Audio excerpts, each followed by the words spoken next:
Open your website right now. Look at the first screen. Can you tell in one sentence what you're selling and what the visitor should do next? If you had to think about it, so does every person who lands there. And those people don't think, they live every day. Potential clients visit your website, don't get the first few seconds and close the tab.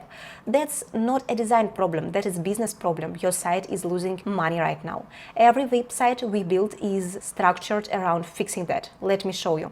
For example, Trusto, a chargeback prevention platform. Complex technology. Most potential clients are e-commerce businesses and they don't even understand what chargebacks cost them. Their site needs to make it click instantly. Here's what we did. We didn't start with a website, we started with a pitch deck. Infographics, comparison chart, how it works, simplified visually first. Once the logic was clear on slides, we translated everything into a Webflow site with a scroll triggered animation. The visitor goes from I have no idea what this is to I get it. I want to talk with them in one smooth scroll. The presentation first approach is something we use often, especially for complex tech projects. If you can't explain it in desk, you can't explain it on a website. Another example, Intalent, an HR AI tech SaaS platform. SaaS sites have one job, get the visitor to book a demo. That's it.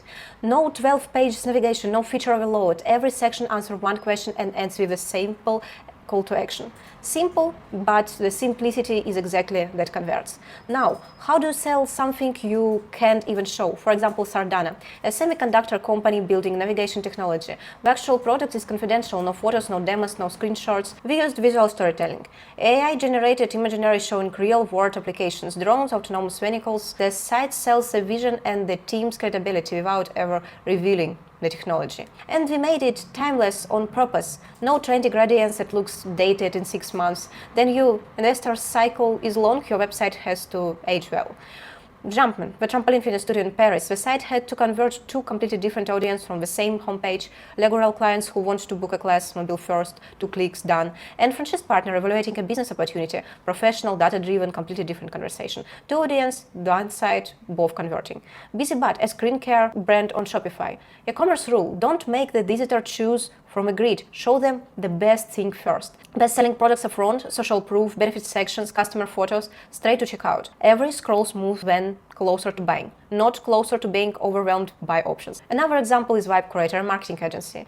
They designed it in Figma, built on Webflow, handled over a site the client manages on their own. And one thing all these have in common, every site runs on Shopify, Framer or Shopify platforms your team can update without calling a developer. This matters more than people think. A website that needs a developer for every text change slowly dies. Nobody updates it. The content goes stale, and a stale site is worse than no site because it tells visitor you stopped caring. And one last thing, your first version is not your final version. Once it is live, you get real data. There people drop off, what they click, how far they scroll. That tells you what to fix next. If your current site isn't converting or you are launching something new and need to move fast, that's what we do. Link in the description.